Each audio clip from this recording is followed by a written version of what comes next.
Familia, muy buenas noches, muy buenas tardes, muy buenos días. No importa la hora, no importa el lugar en donde nos estés sintonizando, te doy las gracias. Gracias por acompañarnos una vez más a Código 888, el único podcast donde la abundancia viene de la experiencia. Y hoy de verdad, ya sé que cada semana les digo lo mismo, pero es que por eso disfruto tanto venir a este espacio y disfruto tanto compartir con ustedes, porque cada semana es una dicha y un gozo para mí tener la posibilidad de platicar con toda esta gente exitosa que tiene tanto que contarles y tantas maravillas en su vida. Nuestra invitada del día de hoy es una mujer que conozco hace poco tiempo, pero que he tenido la posibilidad y la maravilla y la fortuna de conocer profundamente, de conocer desde un lugar personal, desde un lugar íntimo en donde puedes entender y verdaderamente conocer a una persona. Pláticas entre amigos han sido la posibilidad para mí para ver que no es solo una mujer exitosa, no es solo una empresaria, no es solo una mujer que ha sido parte de la política en México, que ha sido funcionaria de este país, sino que además es una mujer noble, es una mujer entregada a sus ideales, es una mujer que yo he escuchado y he visto cómo pelea los derechos y las cosas que busca para otros como si fueran para ella misma, y la verdad es que me siento muy orgulloso y muy contento de tener hoy aquí con nosotros a Leonor Otegi. Qué bonita presentación, ¿no? La orgullosa y la feliz de conocerte soy yo. De pronto es bien difícil cuando uno conoce políticos, ¿no? O gente que se dedica a la política, porque tenemos el entendimiento de que el político es mañoso o es malicioso. No todos, evidentemente. Y eso creo que es muy importante para nosotros hoy aquí en este lugar, poder enaltecer a la gente que hace bien las cosas. Y tú eres una de ellas. Y la verdad es que estoy muy emocionado de que estés aquí. No, yo estoy mucho más emocionada que tú. Me encanta estar en tu espacio, me encanta la invitación y me encanta estar en este podcast tan bonito que tiene de fondo esta parte de platicar las historias de las personas. Me encanta. Sí, muchísimas gracias. Porque justamente lo que buscamos aquí no es que conozcan la carrera política de Leonor Otegi, ¿no? Eso que se meta la gente y que googlea el Leonor Otegi y que lo busque. Lo que nosotros queremos aquí es que la gente conozca quién es Leonor Otegi. ¿Quién es verdaderamente? ¿De dónde viene? ¿Cómo inicia su vida? ¿A qué lugar decide llegar cuando en el universo decide nacer en este plano terrenal? ¿Quién es Leonor Otegi? Pues soy una mujer que piensa que hay que hacer la diferencia, que hay que hacer las cosas bien. Siempre que he ocupado un espacio público, siempre pienso cómo me gustaría a mí como ciudadano, cuando era diputada, por ejemplo, qué diputada me hubiera gustado tener. Y entonces fui la diputada que a mí me hubiera gustado tener. Y eso me dio a mí muchísima satisfacción porque al final hice cosas bien bonitas por las personas y acompañé muchas vidas y fui parte. Hoy todavía me siguen abriendo las puertas de su casa y eso no se paga con nada. Totalmente. Pero yo creo que aquí lo importante sería entender cómo Leonor Otegi llegó a ser esa mujer que tiene ese principio básico de querer hacer algo que le gustaría que hicieran por ella. ¿Cómo fue tu infancia? ¿De dónde viene Leonor Otegi? ¿Eres de la Ciudad de México? Sí, yo nací en la Ciudad de México. Ajá. Mi papá fue un emigrante español que vino después de la guerra civil. ¿Tu padre directamente? Mi padre. Mi padre llegó a México a los 25 años, llegó con $1 en la bolsa.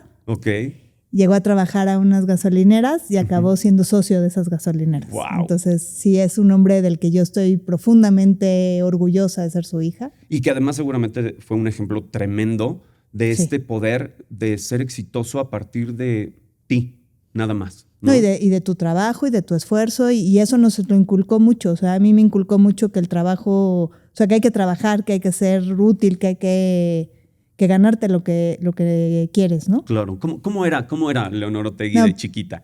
Yo muy consentida. Sí. Sí, fui la mayor. Ajá. Y entonces sí, era muy, muy consentida. ¿Cuántos hermanos son? Somos 3 hermanas. Tres hermanas, 3 mujeres. 3 mujeres. Wow. Qué difícil de pronto estar como en estas familias en donde solo un sexo predomina, ¿no? O sea, supongo que tu papá debió haber sido un hombre muy, muy equilibrado para poder encontrar este equilibrio entre tanta mujer y poder educarla de forma correcta. Era un hombre muy consentidor, la verdad. ¿Sí? La que nos educó fue mi mamá. Sí, él era súper consentidor y era lo máximo. Pero Sí. a lo mejor incluso esa nobleza fue justo el punto exacto que tenía que haber para que ustedes fueran lo que son, ¿no? Sí. ¿Cómo era tu mamá? Mi mamá era más estricta, mi mamá era la que se ocupaba, es más, cuando reprobabas, se lo dabas a firmar a mi papá para que mi mamá no se enterara y no hubiera, sí, claro, y no te regañaran. ¿Reprobaba mucho Leonor Etegui?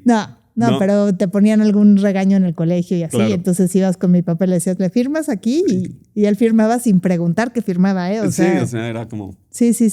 Que también eso habla de la confianza, ¿no? Que tenemos en nuestros hijos y en la educación que estamos implementando en nuestros hijos, porque a veces en casita queremos que los hijos sean, ¿no? Unos prodigios, pero no nos damos a la tarea de educarlos como si fueran unos prodigios, ¿no? O sea, creo que también eso habla del éxito que has logrado tener hasta el día de hoy, ¿no? O sea, esa confianza que se percibe de tu papá debió haber sido un acto de confianza ante la misma educación que sabía que estaban recibiendo, ¿cierto? Pues no sé, ¿eh? No sé, pero sí confiaba en nosotros. Era como, cuando murió sí perdimos como esa parte de que podías hacer lo que fuera en la vida, que sabías que siempre iba a haber alguien que te iba a rescatar, claro, que era él. Claro. Entonces, era este padre que siempre estuvo. Siempre estuvo como guardando, como apapachando, como... ¿Cuáles fueron esos momentos que hicieron a Leonor Otegui ser la niña que percibo siempre se portaba bien en la escuela o que era muy aplicada en sus calificaciones? Sí, y en colegio de monjas además. Entonces, sí, muy rezadora, muy... Sí. ¿Cómo implica eso? ¿Qué implica eso en la educación también de un mexicano? Que además, normalmente cuando venimos de esta estructura, ¿no? eclesiástica, te habla de un perfil femenino muy específico que evidentemente tú has roto, porque eres una mujer que ha salido adelante y que ha trabajado muchísimo para llegar a donde está. ¿Cómo influye este peso, ¿no? de la educación eclesiástica? Yo creo que ha sido muy complicado como romper esos paradigmas que tienes de niño, ¿no? Y sobre todo en una escuela católica con una mamá súper mocha, o sea, sí, súper mocha.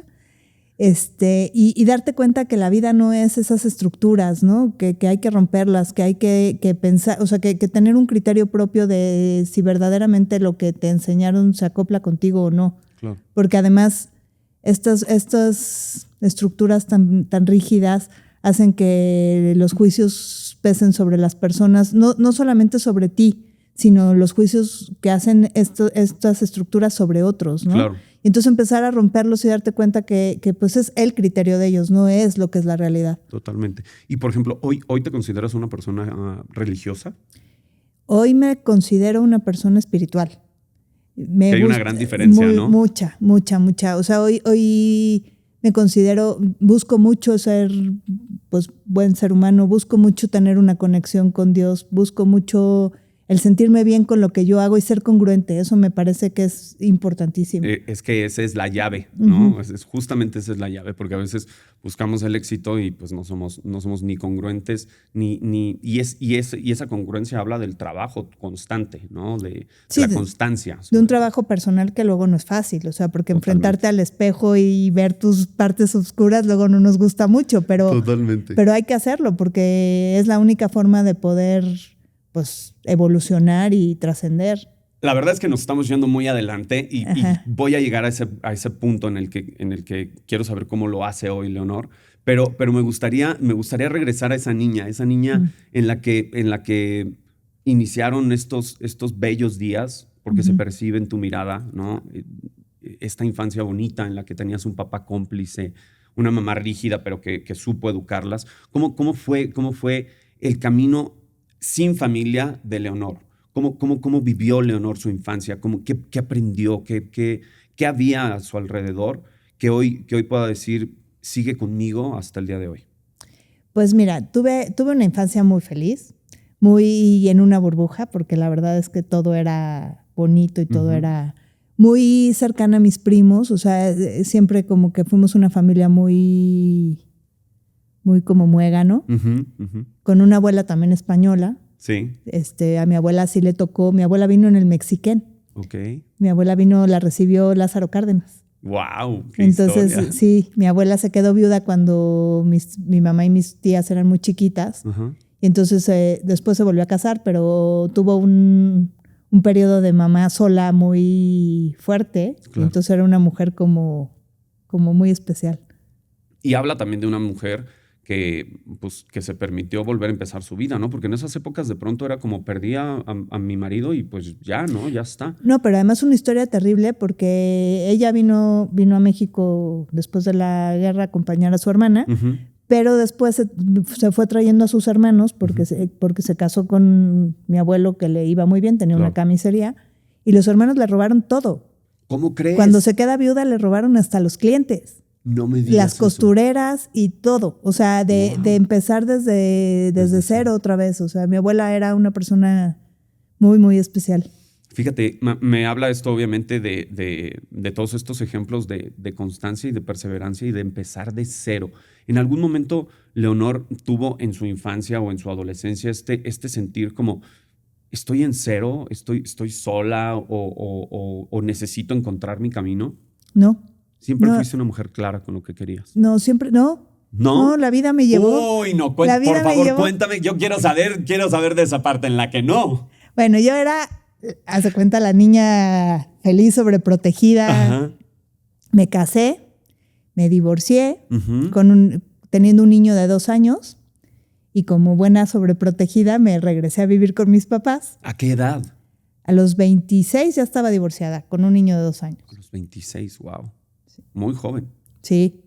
¿Cómo fue vivir eso? Horrible, porque además fue como para todo mundo mi divorcio fue terrible, terrible, terrible, terrible. ¿Sí? ¿Por qué?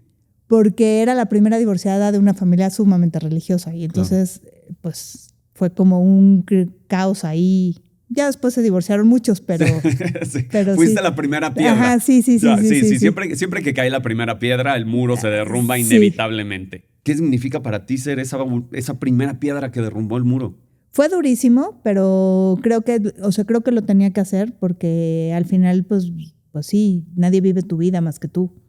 Y cuando te das cuenta que no puedes vivir dándole gusto a los demás, o sea, que tienes que luchar por ti, por lo que te gusta, por lo que te interesa y que no te puedes dedicar la vida a sufrir por qué dirá la gente, pues sí, tienes que ser fuerte. Y es lo más difícil de pronto como ser humano, ¿no? Sí. Vivimos como en una constante búsqueda de la aprobación de otros, ¿no? De vivir a través de la vida de otros, porque la realidad es que pues eso es lo que estamos haciendo cuando estamos buscando esa aprobación. Hay un libro que yo amo profundamente, que fue mi despertar en este mundo, ¿no? O sea, de conciencia, que se llama El juego de la vida y cómo jugarlo, que es un libro, Leonor, no sé si...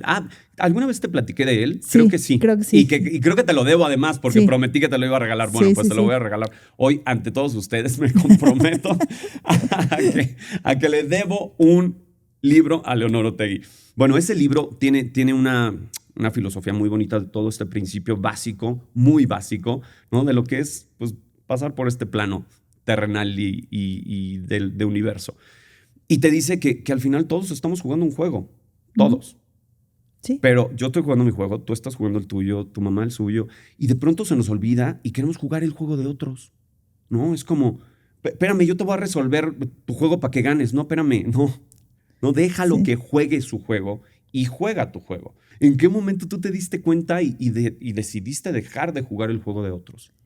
Pues en el momento en el que me di cuenta que ya no podía seguir viviendo ahí, porque la verdad es que sí sufrí como mucha violencia y dije, pues ya, hasta aquí, o sea, pase lo que pase. Fue muy duro, fue una época muy dura de mi vida porque al final te enfrentas al rechazo de la gente que sientes que siempre te ha querido mucho, o sea, y te rechazan y te juzgan ¿no? Entonces es como muy difícil y se necesita como, ahí es donde conoces verdaderamente que sí eres fuerte internamente, ¿no? Totalmente. ¿Cómo encontraste esa fuerza en ti? Pues porque tenía un niño de 2 años que había que sacar adelante y que no se merecía una mala vida. Entonces, ese niño, la verdad es que ha sido mi motor en la vida. ¿Qué edad tiene hoy? Hoy tiene 23. 23 años. Sí. ¿Y qué es de él? Acaba de graduarse de arquitecto. ¡Guau! Sí, ¡Felicidades! Sí. Muchas felicidades. Qué orgullo y qué hermoso es cuando logramos que esos motores avancen por sí solos, ¿no? Sí. ¿Y cómo fueron los primeros años, ¿no? De esta Leonor trabajando no para sí misma, sino para otros, cuando por lo que me platicas estuvo acostumbrada a ser esta mujer, ¿no? Que tenía ese padre fuerte que resolvía siempre. ¿Cómo llegaste a tomar las riendas, no solo de tu vida, sino de la vida de alguien más? Bueno, fue bien complicado y mi llegada a la política también tiene que ver con ese niño y con esas complicaciones. Cuando me regreso a vivir con mis papás, teníamos un chofer que llevaba a mi hermana que estudiaba para chef y a mi hijo que iba al kinder. Ajá. Y un día, bueno, lo que te voy a contar a lo mejor es un poco trágico, pero aguanta. No, yo quiero que de verdad, y te lo digo con toda la honestidad del mundo, por favor, dame tu mano, porque quiero de verdad que sepas que este espacio es tu casa, ¿eh? Y Sí. que de verdad esto es una plática de amigos y lo Sí. que tú quieras contar está bien. Te cuento por qué empecé a hacer política Sí, por favor. y por qué me metí a este mundo que además todo el mundo lo vemos así como, qué horror, es político, Sí, claro. ¿no? Sí, y yo en esos momentos a lo mejor también lo veía así. Pues cuando tenía 4 años, un día, mi hijo, un día iban hacia la escuela y de repente bajan al chofer y se los llevan con todo y coche y los secuestran durante 15 días. Y fue una cosa espantosa, terrible, terrible, terrible, terrible. Me lo puedo imaginar. Y entonces cuando bueno, gracias a Dios lo podemos platicar y no les pasó nada, Totalmente. ¿no? No pasó, o sea, claro, marcó nuestras vidas, pero al final cuando te pasan esas cosas es el momento, yo creo que de mi vida, si me preguntas qué momento de tu vida te has preguntado para qué te pasó algo, ese fue un momento en el que para qué me pasó algo me pasó para que yo pudiera voltear a ver a otros, ver los problemas que otros tienen y volverme como mucho más empática y querer participar en política, porque al final a los secuestradores los agarraron y a Pepe, así se llama mi hijo, no lo vendaron porque era un niño de 4 años. Entonces a él lo pusieron a carearse con los secuestradores. Wow. Y a la hora que dan la sentencia del secuestro, resulta que lo toman como un testigo, no como una víctima. Entonces, por mi hijo no les dieron un día de cárcel. Wow. 1 no les dieron. Y ahí fue donde la verdad es que sí te entra la indignación, pero después de todo el proceso de sanación, porque pues sí entras a un proceso bien duro, te das cuenta de que para qué te pasó, ¿no? Entonces que tienes que hacer algo porque no te puedes quedar, no puedes volver a hacer tu vida después de pasar por algo así sin que te importe qué pasa con otros, ¿no? Totalmente. O sea, el secuestro de Pepe tenía que servir para que otro niño de 4 años no pasara por ahí y si pasaba por ahí que tuviera consecuencias. Por supuesto. Yo creo que a veces justamente esta conciencia es difícil de que llegue, ¿no? O sea, de pronto vivimos. Ahora voy entendiendo un poco como me llamó mucho la atención cuando te escribías al principio que decías, vivía en una burbuja, ¿no? Y cuando salí de esa burbuja y me di cuenta de todo esto es cuando se abre la política en mi vida. Qué importante es darnos cuenta a lo largo de la vida de esos momentos, ¿no? Porque la realidad es que la vida no los va marcando, ¿eh? Sí. O sea, los va marcando chiquitos y luego medianitos y luego más medianitos hasta que te llegan estos muy grandes en los que tienes que hacer conciencia. ¿Qué cambió en ti? Todo, porque de ser una persona sumamente sobreprotegida, o sea, porque sí, a salir al mundo a hablar, a decir, a pelear por causas y pelear por cosas. ¿Qué fue lo primero por lo que Leonor Otegi peleó por convicción? Primero la seguridad. O sea, el que hubiera seguridad, y tuve la oportunidad de ser asesora de un diputado que estaba de Morelos, que se llama Paco Moreno, y él estaba en la comisión de seguridad. Entonces, el ser parte de su equipo me ayudó a poder cambiar cosas en la ley que me parecían importantes. Y después me encontré con todas las causas de mujeres, ¿no? Porque yo no me había visto como una persona que estaba como relegada al hecho de ser mujer, sí. Hasta que empecé a hacer política y empecé a encontrar con todas estas causas y todos estos, y acompañar tantas vidas y tantas historias. Es que además, en este país, digo, y supongo que en muchos otros, ¿no? Pero en este país es una conciencia inexistente este hecho de no percibir las cosas, ¿no? De pronto es como, pues como no las tengo, no sé que no están. ¿no? Y hay tantas familias y tantas mujeres y tantos sectores en todos los sentidos que no tienen esta posibilidad de darse cuenta que podrían tener la posibilidad a vivir algo mejor, ¿no? Que de pronto cuando uno hace esa conciencia también se siente, ¿no? Se siente fuerte. No, claro, porque además no nos enseñaron como sociedad que las mujeres somos valiosas y además todas estas violencias, que a mí me tocó vivirlas en mi matrimonio, pero que todas estas violencias que las tenemos tan normalizadas, ¿no? ¿Cómo qué? Como el sacerdote o el ministro o el pastor o el que me digas, que te dice tienes que quedarte casada porque Dios no acepta el matrimonio. No acepta el divorcio. Entonces, ¿y quién te dijo a ti que Dios no acepta el divorcio, no? O sea... Empecemos por el término práctico de qué es Dios, ¿no? Y quién es Dios, exacto. ¿sí, no? O sea, y a partir de dónde tú decidiste que Dios dice algo, ¿no? Exactamente. Y luego las familias y empiezas como a... Te tienes que aguantar porque te casaste, ¿no? Y entonces pues no es cadena perpetua. O sea, que así se vivía. Por eso me llama tanto la atención la historia de tu abuela, ¿no? O sea, como ya lo perdí, pero puedo rehacer mi vida. También habla como de este foquito de atención, ajá, ¿no? Es de la avispita que anda por ahí. Sí, claro. Yo creo que las personas que tocan tu vida de alguna forma te inspiran y te modifican la forma de ver la vida, ¿no? Claro. Me hablas de tus primeros inicios en la política, ¿no? De una persona que seguramente debió haber sido un buen político, no tengo el honor de conocerlo, pero debió haber sido un político muy honoroso como para permitir que tú pudieras adquirir esta conciencia.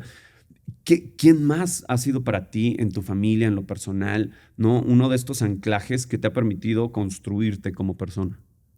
¿Quién ha sido? Qué buena pregunta. Mis hermanas son un anclaje importantísimo. Sí, ¿cómo es la relación con tus hermanas? Pues vivimos todas separadas, ajá, porque una vive en Querétaro, otra vive en Madrid y yo vivo en la Ciudad de México. Pero gracias a la tecnología, sí, bueno, nos vemos una vez a la semana. Bendita tecnología hoy, hablamos ¿verdad? Casi diario, nos contamos nuestros problemas. Cuando una tiene algún problema, estamos las otras dos para sostenerla. Y la verdad es una red de protección bien bonita y bien interesante, porque además sí te puedes dar el lujo de decir, es que mis papás, ¿no? Sí, claro. Y no te importa que los critiquen, claro, porque son los mismos. Sí, totalmente. Eso no lo puedes hacer con nadie más. Porque... O deberías de poder, pero a veces no nos dejan, ¿no? Te duele. Sí, o claro. sea, porque si yo te cuento algo malo de mi mamá o de mi papá y luego me dices que sí se pasó, a lo mejor me sienta mal. Yo soy un poco como tú, ¿no? Hay que ponerle la sal y la pimienta y, o sea, sí es taco, pero está más saladito, pero está más dulce, ¿no? Pero es una realidad que al final deberíamos de romper también un poco como este estereotipo de decir, cometió un error y es un error. Ya está, no determina quién eres como persona. ¿Qué sí determina a Leonor Otegi como persona? Me determina el querer ayudar. O sea, yo sí tengo una profunda convicción de que tenemos que darnos la mano unos a otros, de que sí tenemos que hacer algo por el otro, porque cuando la pandemia, por ejemplo, nos enseñó mucho, y te voy a hablar de un tema muy, muy global, ¿no? Pero que enfoca lo que yo pienso, o sea, como que ejemplifica lo que yo pienso. Cuando los países poderosos tienen la vacuna y no se la prestan, no se la dan a África porque no tenía para pagarla, claro, sale el Omicron. Claro. Y nos afecta a todos los demás, sí, ¿no? Por no tenderle la mano al otro en su necesidad. Entonces, yo creo que sí, o sea, yo sí tengo una profunda convicción de que tenemos que darle la mano al otro para que esté bien, o lo mejor que podamos ayudarle a estar, para que estemos bien todos. Sí, pero cuando entendemos la globalización a través de esta espiritualidad y de esta honestidad de decir, yo quiero estar bien, pero para que yo esté bien, tú tienes que estar bien, porque eso es una energía que se retroalimenta la una a la otra. Creo que empiezas a hacer cambios muy, muy grandes. Hasta el día de hoy, ¿cuál es el cambio? Yo sé de muchos que has hecho, pero ¿cuál es para ti uno de los cambios más enorgullecedores? Pues el romper mis paradigmas personales, ese es importante para mí. Por supuesto. El haberme cambiado de partido fue muy importante, fue algo que me marcó, que me va a marcar para siempre. Sí. Porque así como era una niña sobreprotegida, también estaba en un partido en el PRI, que le agradezco profundo. O sea, yo aprendí a hacer política ahí, claro, pero era un lugar donde no había espacio como para muchos, como las causas de los otros no son tan importantes, como... Claro. Y el empezar a trabajar con la jefa de gobierno y ver las cosas que está haciendo en la ciudad, que a lo mejor no se notan y que a lo mejor no se palpan. Ajá, y a lo mejor a las clases medias nos parece que no está pasando nada, pero que cuando ves que a las clases, o sea, a las personas más vulnerables se les está yendo a buscar, se les está ayudando, se están plantando los cimientos como para que esas generaciones el día de mañana no estén delinquiendo. Claro. ¿No? Sí, que es un poco justamente de lo que hablábamos, ¿no? O sea, es esta parte de decir, necesito que tú estés bien para que yo pueda estar bien. Porque si tú no tienes la necesidad de robar o de pedir en la calle, ¿no? No vas a generar ni un problema, ni una molestia, ni una inseguridad para nadie, ¿no? No, claro, y si tú estás feliz y yo tengo que tratar contigo, trato con una persona feliz, realizada. Que además eso es divino, ¿no? Llegar al súper y poder platicar con la cajera o ir al banco y platicar con el cajero. O estar en la calle y decir buenos días y que te contesten buenos días, porque la gente ya no te piten, ¿no? Cuando vas en el coche, porque todo el mundo está histérico. Yo creo que haría de esto un mundo mucho mejor. Que ni que tú eres una mujer que yo te he visto, pero me gustaría platicarle a la gente y me gustaría que tú le platicaras a la gente. ¿Cómo es esta Leonor todo el día, todo el tiempo? ¿Cómo haces para que no te duelan los cheekbones de tanto sonreír? No, bueno, también tengo mis partes enojadas. No, y también las conozco, las conozco, pero además eso está padre, eso habla de una mujer en equilibrio, habla de una mujer que puede ser fuerte, que también es inteligente, pero que es noble. ¿Cómo es la nobleza de Leonor Otegi? Pues muy preocupada por el otro, muy empática. Siempre me pongo en el lugar de la otra persona para poder tomar una decisión, porque pues sí, ¿no? Luego es muy fácil ver las cosas desde tu visión y no ponerte en el lugar del otro y pensar, bueno, si yo estuviera en su lugar, ¿cómo me sentiría con esto? Y pues muy preocupada por poner mi granito de arena, eso sí. Hay el cuento del niño que está rescatando las estrellas de mar, que está y que le dicen no puedes rescatar a todas, que dice pero con esta sí puedo. Claro. Esa parte para mí es importante. O sea, lo que me toque a mí hacer, lo que me toque a mí, el juego que me toca jugar, la parte del juego que me toca a mí, estoy como comprometida para hacerla lo mejor que yo pueda. O sea, me voy a equivocar, sí. La voy a regar, sí. A lo mejor algunas veces soy hasta injusta, pero voy a hacer lo mejor que pueda hacer para que mi paso por este mundo sea algo que deje huella en los demás. De pronto olvidamos que si no hacemos lo que tenemos que hacer, las cosas no suceden, ¿no? De pronto queremos que las cosas cambien, pero es más fácil no hacer lo que tengo que hacer para que cambien que hacerlas, ¿no? Hablábamos un poco como del tema de salud. Yo tengo un tremendo conflicto con pagar un seguro, ¿no? O sea, con pagarle a una compañía para que te asegure por si algún día médicamente necesitas algo. Tengo un severo conflicto con eso, porque la realidad es que el país debería de cubrir con esa necesidad básica de la población. Entonces, son estas cosas que de pronto para mí es como, me niego a pagar un seguro, me niego porque es algo que debería yo de recibir, ¿no? Honorosamente además. Y entonces me decían, pues sí, pero es que entonces, y yo les decía, es que justamente caemos en las justificaciones de, pues es que mejor lo hago o mejor no lo hago porque pues es que, ¿yo qué voy a cambiar, no? Si yo lo hago, ¿qué va a cambiar? ¿Qué va a cambiar? Que va a haber una estrella más fuera del agua, ¿no? Y eso es lo que nos cuesta mucho trabajo entender. ¿Cómo lo entendiste tú? No, pues te das cuenta que tienes que hacer tu parte, o sea que todos tenemos somos como un rompecabezas y si le falta una piececita al rompecabezas, el rompecabezas no va a estar listo. Totalmente. Entonces todos somos una parte de ese rompecabezas y entonces cuando te ves a ti misma como esa parte del rompecabezas y que lo que tú puedes hacer y lo que tú puedes dar a alguien le importa, claro, y tocas la vida de alguien más, entonces ya es importante tu pieza en el rompecabezas. Yo quiero seguir hablando de este rompecabezas que de verdad me parece bellísimo y que seguramente todos ustedes van a estar disfrutando en casa, pero vamos a hacer una ligera pausa y regresamos. Recuerden que esto es Código 888, el único podcast donde la abundancia viene de la experiencia.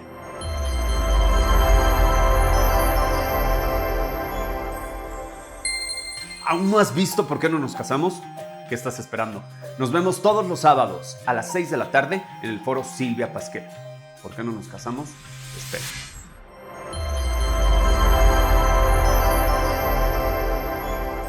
Bienvenidos de regreso a su podcast, Código 888. El único podcast donde la abundancia viene de la experiencia. Y obviamente aprovechamos el corte para ir por unas copitas de vino, unas palomitas, para relajarnos un poquito, porque ya saben que a mí me gusta que en este segundo bloque nuestros invitados se sientan todavía más en casa. Así que estamos de regreso con Leonor Otegui. De verdad, estoy muy contento y muy emocionado de que estés aquí con nosotros. Te lo repito porque me encanta tener estas pláticas increíbles con la gente que conozco y que admiro tanto. Y hablábamos antes de irnos por nuestra... salud, por favor. Salud. Por nuestra copita de vino. Hablábamos de ser esta pieza, que donde te acomodes vas a hacer sinergia con alguien más. ¿Cómo es esta pieza? ¿Cómo descubriste que eras una pieza en este mapa, ¿no? Universal? Bueno, primero te empiezas a dar cuenta que lo que tú haces genera una reacción en otros, ¿no? Claro. Y que cuando estás en un lugar como me tocó a mí cuando era diputada o ahora que estoy en el fondo, uh-huh, pues te das cuenta que tus decisiones afectan a otras personas. Entonces, claro, lo que tú haces es parte de un rompecabezas que encajas o no encajas. Claro. Y la otra es como empezar a darte cuenta que la pieza es importante. O sea, que tú como persona eres valioso y eres importante, y esa parte hay que trabajarla mucho con uno mismo. Bueno, a mí por lo menos en mi caso me ha costado como esa parte de ver quién eres, ¿no? De verte al espejo y abrazar esa sombra y abrazar esa parte fea que muchas veces no nos gusta ver y nos cuesta mucho trabajo ver. Sí, hay una frase que me encanta que dice: todas las circunstancias desfavorables trabajan a mi favor cuando nos permitimos que trabajen a nuestro favor, ¿no? O sea, siempre vemos estas cosas malas y negativas como algo malo y negativo, cuando en realidad son esta posibilidad de transformar las cosas que ya son buenas en algo mejor. ¿Qué otras cosas son para Leonor estos momentos importantes que te han dado esa posibilidad de tener esta perspectiva que tienes hoy? Pues lo que te decía hace ratito, el tema de mujeres, cuando yo me encontré de cara con los temas verdaderamente de las mujeres, me di cuenta de que había que hacer algo, o sea, que sí tenemos que ser una voz unas de otras y que tenemos que acompañarnos. A mí hoy me da mucho gusto, digo, muchos critican y está bien, pero a mí me da mucho gusto. Porque además este podcast lo ve solo gente que nos tira buena onda, o sea okay. O sea que maravilloso. No, a mí me da mucho gusto ver hoy a las chavas, uh-huh, que salen y gritan y dicen, no, o sea, esa consigna de no estás sola, yo estoy contigo, me encanta. O sea, el poder, a las mujeres, por lo menos en mi generación, nos enseñaron a competir constantemente, ¿no? Claro. Y que si estás más gorda, que si estás más flaca, y que si estás más chaparra, que si... Claro. Y a tirarnos como los cangrejos.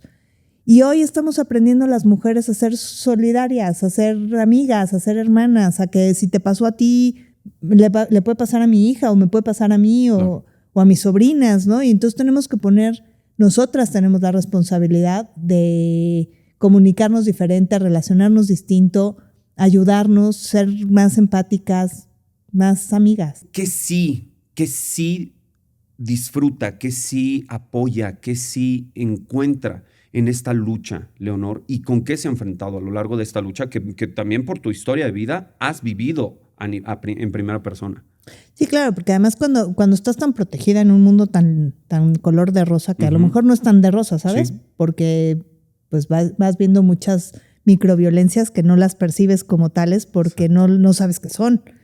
Pero después, cuando ya tomas conciencia, otra vez vuelves a la conciencia, te das cuenta de que, pues sí, como sociedad, las mujeres pues van sufriendo microviolencias todo el tiempo. O sea, uh-huh, el tema de los cuidados, por ejemplo, es algo que ya dicen, no, es que como nacemos con el instinto. Uh-huh. O sea, ¿quién dijo que nacemos con el instinto de planchar? Sí. O de lavar los trastes, ¿no? Claro, sí, como bien lo digo en mi obra de teatro, ¿no? Ahora, uh-huh, trabajamos, cuidamos chamacos y todos lo hacemos al mismo tiempo, ¿no? Sí. Sí. ¿Y cómo luchas todos los días en contra de eso? Bueno, me tengo que recordar mucho a mí misma, o sea, lo que tú estabas ahorita diciendo de qué es correcto y qué es incorrecto, uh-huh, y que yo todos los días, o sea, es una lucha personal mía, todos los días me tengo que recordar que no hay correcto y incorrecto. Exacto, llamémoslo un trabajo, no una lucha, un trabajo. Sí, un trabajo, ¿no? Personal de todos los días, o sea, de encontrarme, y me encuentro a mí misma muchas veces diciendo esto está bien y esto está mal, y tengo que trabajar y recordarme que no hay bueno ni malo, o sea, qué es lo que hay y qué vas a hacer con eso que hay. Claro. Yo creo que además a veces es este trabajo que hablamos cuando tratamos de llegar a este punto de espiritualidad, ¿no? Que es verdaderamente esta conciencia de sí buscar el polo positivo de las cosas a través de esta constante conciencia de hacer ese trabajo diario, ¿no? De pronto se nos olvida y decimos, bueno, ya lo hice, ya no lo quiero hacer 2 meses. No, espérame, no. Es que sí tiene que ser todos los días. Porque todos los días vives una vida diferente, todos los días tienes experiencias diferentes, todos los días llega a ti conocimiento diferente y eso va moviendo y modulando lo que en algún momento pensaste que era correcto, ¿no? ¿Cómo define tu lista todos los días? ¿En qué te enfocas todos los días para al día siguiente recordarte qué es lo correcto y qué no? Pues todos los días estás como checándote y se te va la onda y a veces la riegas, ¿no? ¿Se te va mucho la onda? Pues sí. ¿Sí? No, pues sí, no estás como todo el tiempo consciente de estar como presente en el momento, Y sobre ¿no? todo, yo quiero preguntar, tiene que ver mucho también con el trabajo, con la carga de responsabilidad hacia un sector donde tienes responsabilidades, ¿no? Que de pronto te olvidas un poco de ay, espérame, Leonor anda por acá, a ver, vente, Sí, espérame, claro. ¿no? ¿Cómo es? Porque yo te sé una mujer trabajadora. Sí, y me gusta mucho. O sea, lo que te decía hace rato, pues mi papá eso fue lo que nos enseñó, ¿no? A trabajar y a echarle ganas a la vida. Entonces sí, me gusta estar muy activa y cuando no estoy haciendo una cosa estoy haciendo otra, pero sí. ¿Cómo es un día en la vida de Leonor Otegui? ¿A qué hora se levanta? ¿Qué hace? Depende de qué día, porque entre semana me suelo levantar a las 5 de la mañana más o menos. Dios de mi vida, yo creo que a las 5 de la mañana yo estoy a la mitad de mi sueño, porque además soy tan nocturno. No, es que a mí ahora me ha dado por hacer ejercicio. Bueno, estoy brincando el tumbling. Súper. Ajá, entonces me tomo mi tiempo para meditar, me tomo mi tiempo para hacer ejercicio y acabo como a las 7, no te creas, o sea, lo hago con calma. Sí, ¿no? Sí. Te dedicas tu tiempo a ti. Sí, en las mañanas. En esas mañanas, que antes era padrísimo porque no hablabas con nadie a esas horas, pero ahora a las 6 de la mañana ya estás con mensajes y cosas. Sí, claro, sí. ¿Te sabes marcar esos espacios? O sea, de decir, a ver, a partir de las 7 de la mañana respondo, hasta las 9 de la noche respondo lo que tengo que responder en ese horario. Me cuesta un montón. ¿Sí? Cuesta, sí. Yo creo que eso también es un trabajo personal mío, el aprender a darme mis espacios personales, o sea, y el aprender a decir con quién quiero pasar el tiempo, claro. ¿no? Y además la política te lleva mucho a que muchas veces ocupas tu tiempo en cosas que no te traen nada bueno ni te abonan en nada. Sí. Entonces es un trabajo personal mío el aprender a decir con esta persona sí quiero pasar más tiempo o sí quiero estar con esta persona, claro, o con esta otra, y con esta otra no. O sea, porque a lo mejor no me va a aportar nada, porque a lo mejor...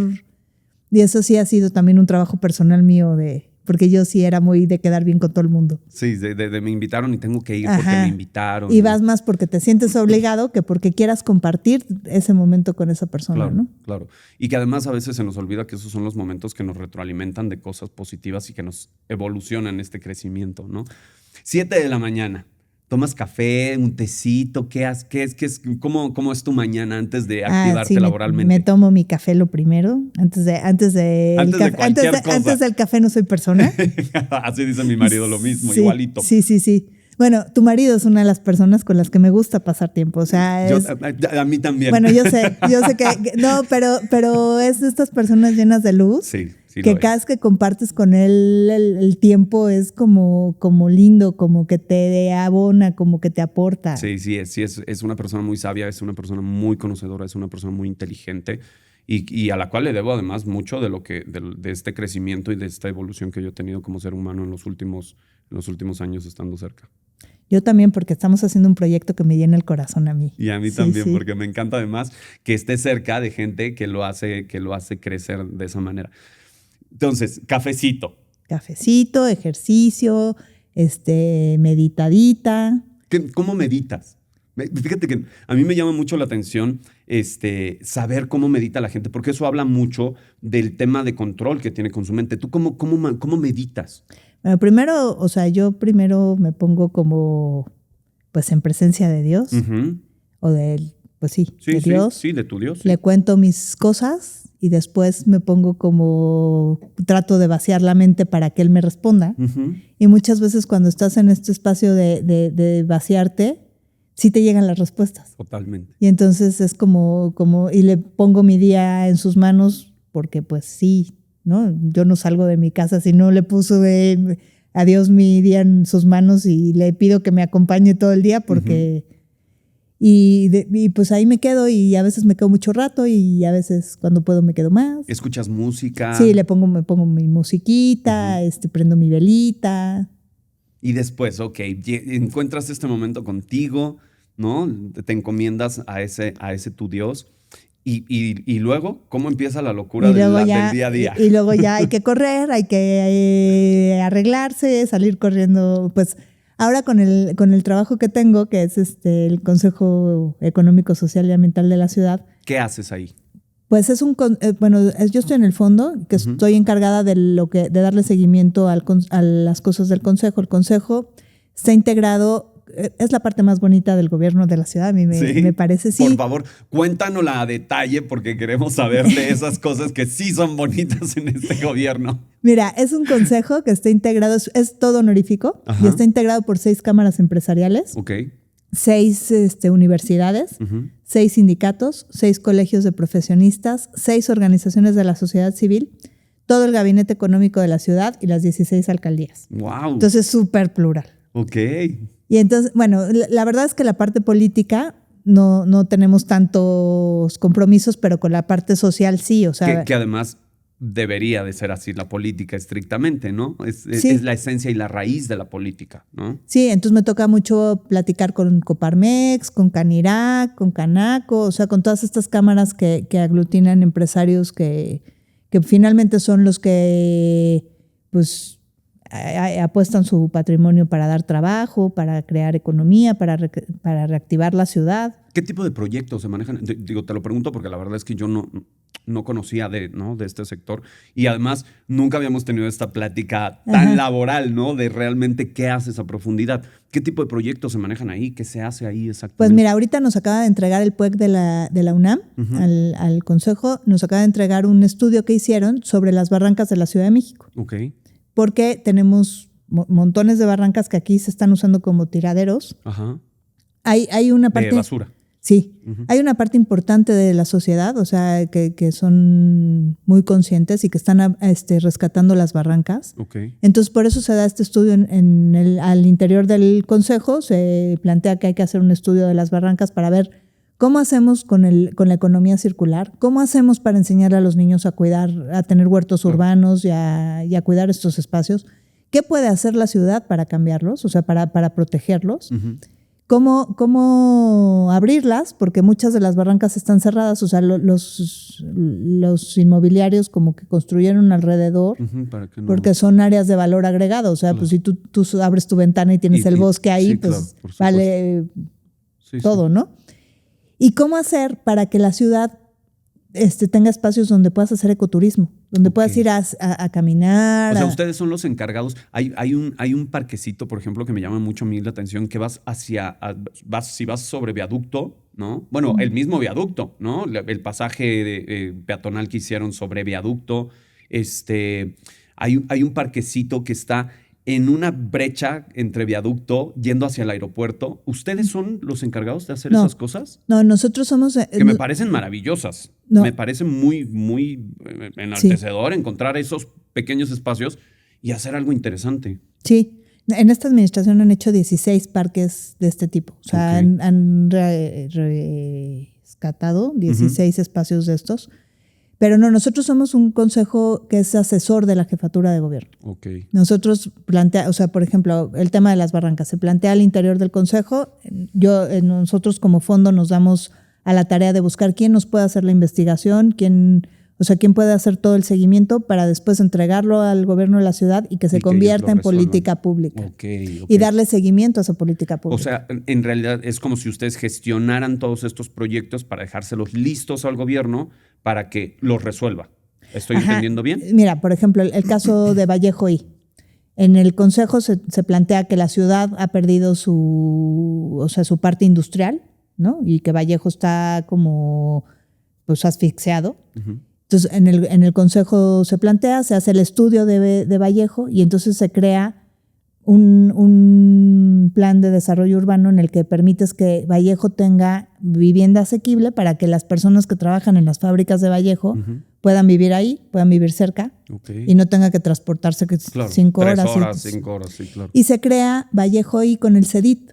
El CEDIT es el centro de datos de la Ciudad de México y adentro hay una incubadora que está, o sea, tiene una oficina el TEC de Monterrey, el Instituto Politécnico Nacional, la UNAM, Grupo Geo, y entonces y lo tiene la Secretaría de Educación y Tecnología. Entonces ahí se plantean proyectos o sea, que van muchos emprendedores y hacen sus incubadoras y les dan seguimiento y los acompañan y muchas veces les dan créditos. Entonces, oye, es como un Shark Tank del gobierno, ¿no? Sí.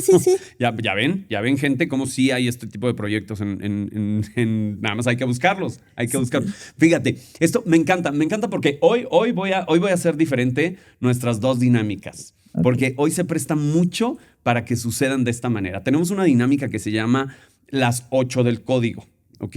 Que son normalmente las 8 cosas que alguno de nuestros invitados hubiera comprado imprudentemente, ¿no? O sea, como, pues tenemos quien se compró un piano, ¿no? Y lo tiene guardado o estas cosas. Hoy me gustaría saber, por ejemplo, las 8 de Leonor, pero me gustaría saber las 8 que no has podido lograr en la política. Las 8 que no he podido lograr en la política. Muy sencillas así, muy pragmáticas. Palabras cortas. Está difícil. No, y la que viene te la voy a poner más fácil, yo creo. Bueno, 8 cosas que no he logrado en la política.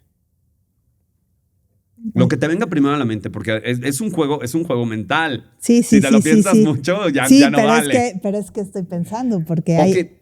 Vamos a ponerlo. No, sí, las que no has podido lograr hasta hoy. Pues no he podido lograr que las mujeres seamos empáticas, o sea, que podamos ayudarnos, que tengamos, o sea, pues a lo mejor comunicar de una manera mejor con las personas, ¿no? Van dos. Está muy difícil. Pero justamente está difícil porque tú eres una mujer a la que le tengo que exprimir esa inteligencia. Entonces. Pues qué bonito favor me hiciste. La tercera. Venga, tú pues. Es más. Vamos a dejarlo en 4 y nuestra siguiente dinámica la vamos a poner en 4 para que juntas sean 8. ¿Ok? Va. Entonces. Tienes 2. O sea, tan inteligente no te salí porque ya me estás haciendo una rebaja. No, ya ves, ahora por quejarte te avientas las 8. Venga, vamos por la tercera. No logré que cuando fui diputada, por ejemplo, yo quería impulsar el Instituto de la Defensoría Pública, no lo logré. Okay. Esa es una cosa que me queda pendiente. No logré tampoco... Bueno, no hemos logrado como sociedad el banco de agresores sexuales de niños, que creo que es un tema importante. Otro pendiente que tengo es como visibilizar las pequeñas violencias para ayudar a que dejen de suceder.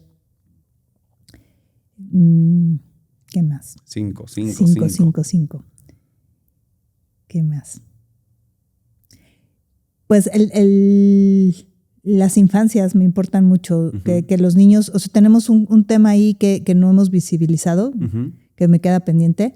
¿Qué pasa con los huérfanos de los feminicidios? ¿Qué hacemos con ellos? Y encontrar una forma de que estos niños no crezcan tan mal, ¿no? Como de origen.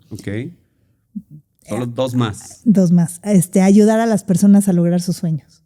Okay. Eso me parece que como políticos tenemos que acompañar, no tenemos que regalar, tenemos que acompañar esa parte. Y la última, pues me encantaría volver al Congreso para hacer otras iniciativas que tengo ahí pendientes. ¿Y no has logrado? ¿Has intentado regresar al Congreso y no lo has logrado? No lo he intentado. Porque acuérdate que son las 8 que no has logrado. 8 que no he logrado. Te falta solo una. Nos queda pendiente que las mujeres podamos ser reconocidas por nuestro talento, o sea, sin que digan, es que le ayudó fulanito, le ayudó menganito, o sea, que digan, está ahí porque ya puede y porque ya lo vale. Muy bien. Lo lograste. ¿Ves? Yo sabía que lo ibas a lograr, yo lo sabía. Y ahora creo que esta además es muy interesante y que además creo que tiene mucho que ver con lo que acabas de decir, pero ahora desde el otro lado. Si tuvieras la posibilidad de resolver 8 cosas que sí o sí van a suceder, ¿cuáles serían? Lo que te dije de los niños del feminicidio, eso lo resolvería. Si tuviera una varita mágica, la resolvería. 2, que las mujeres crean en sí mismas y que dejemos de sentirnos como si fuéramos accesorios, ¿no? 3, que las niñas sepan que pueden hacer lo que quieran, o sea, que las niñas se crean capaces de lograr sus sueños, aunque sean muy difíciles, ¿no? Que puedan ser astronautas, que puedan ser ingenieras, doctoras. ¿En qué número vamos? Vas por la cuarta. La cuarta. Me gustaría poner las bases para vivir en una sociedad más equitativa, en todos los sentidos, ¿no? Que nos veamos sin juzgarnos unos a otros, o sea, reconociendo nuestras diferencias y admirando nuestras diferencias, no sintiéndonos amancillados por ellas. Exactamente. La quinta. La quinta. Que México sea, o sea, que los mexicanos nos sintamos orgullosos que nos sintamos orgullosos de lo que somos. Porque siempre nos hemos visto como que somos el producto de una conquista. El día que nos veamos como el producto de 2 imperios, claro, vamos a cambiar, porque finalmente eso es lo que somos. El imperio azteca y el imperio español. Así, o sea, y somos grandes. Y este país es grande. ¿En qué número voy? Vas por la sexta. La sexta. Que tuviera la posibilidad de cambiar. Todavía tienes 3 posibilidades más de cambiar. 3 posibilidades más de cambiar. Tienes una gran responsabilidad, Sí. Que las personas sean capaces de alcanzar sus sueños. Eso me parece me gustaría cambiar, que los políticos pudiéramos volvernos mucho más empáticos con la sociedad, o sea, que pudiéramos ser todos, o sea, todos trabajando para que todos podamos alcanzar nuestras metas en el lugar en el que estemos. Okay. Y la última posibilidad de cambiar, pues me gustaría que las infancias, o sea, los niños, fueran personas que crecieran seguras de sí mismas, libres, felices, que los entornos familiares no fueran, pues, violentos ni fueran agresivos con ellos. Y quiero ver si lo logro, porque además es que yo te conozco. Entonces, y sé de la labor que desempeñas y la labor que haces. ¿Qué crees que sea la solución para poder lograr todos estos puntos de los que hablas?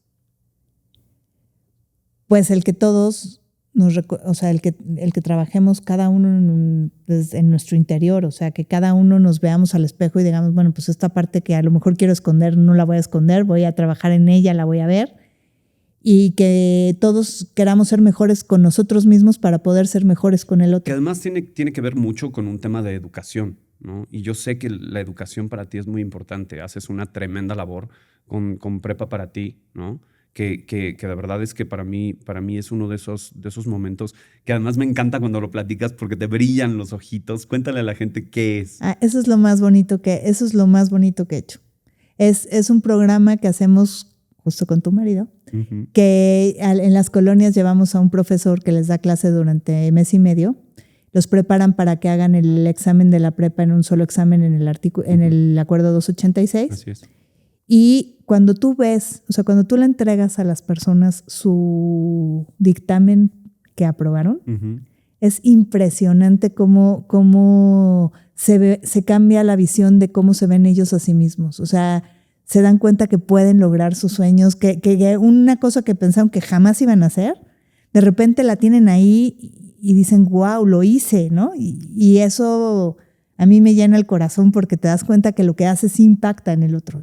Por supuesto, y además yo he tenido la oportunidad de estar en estas graduaciones porque déjenme decirles que además Leonor les hace sus graduaciones y les entrega su título y es un momento bien bonito porque ves a las familias acompañando a todas estas personas, ¿no? que están dando un paso adelante a este progreso de tener una mejor vida, ¿no? Y a veces entendemos la educación como este rollo de estudiar, ¿no?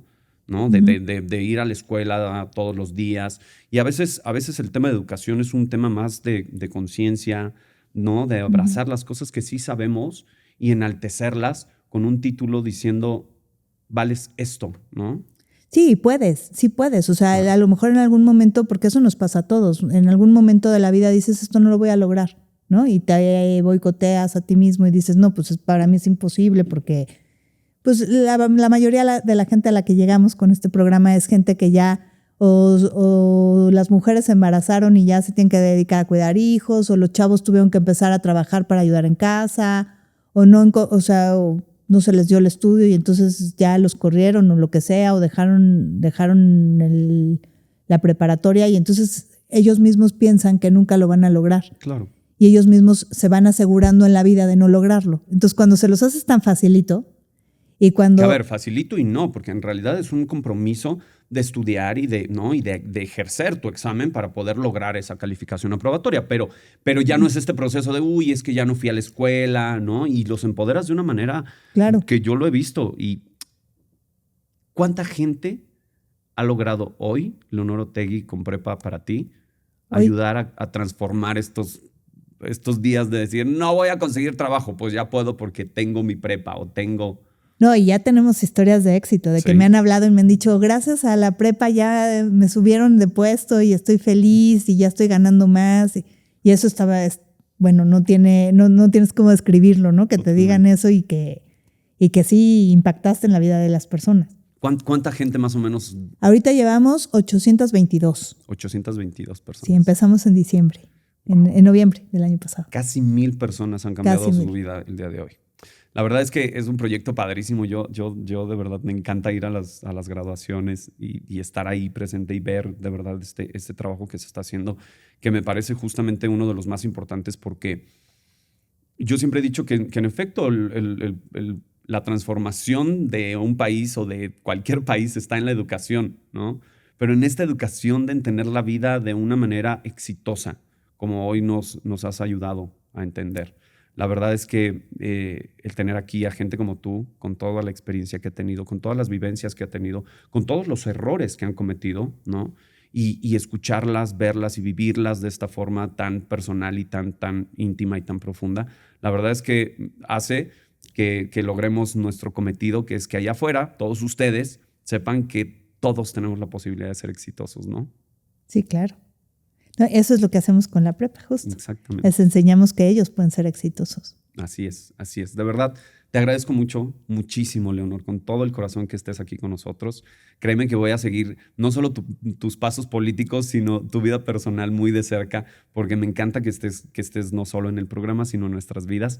Y gracias de verdad por hacer la labor política que haces, con tanto amor, con tanta pasión, con tanta dedicación, con tanta honestidad y con tanta transparencia, que se los digo yo, no venimos a hacer campaña política, venimos a presentarles a una persona que conozco profundamente, que admiro y que quiero muchísimo. Gracias de verdad. No, gracias a ti. Yo he estado muy contenta, menos cuando me pusiste en el aprieto de los 8, pero he estado muy a gusto. Bueno, es que no todo puede ser de cuesta arriba, ¿no? No, he estado súper a gusto, bien bonito tu programa. Te deseo todo el éxito del mundo. Gracias. Lo vas a tener porque eres un gran ser humano. Muchas gracias. Y muchas gracias a todos los que nos están viendo por escucharnos y por compartir.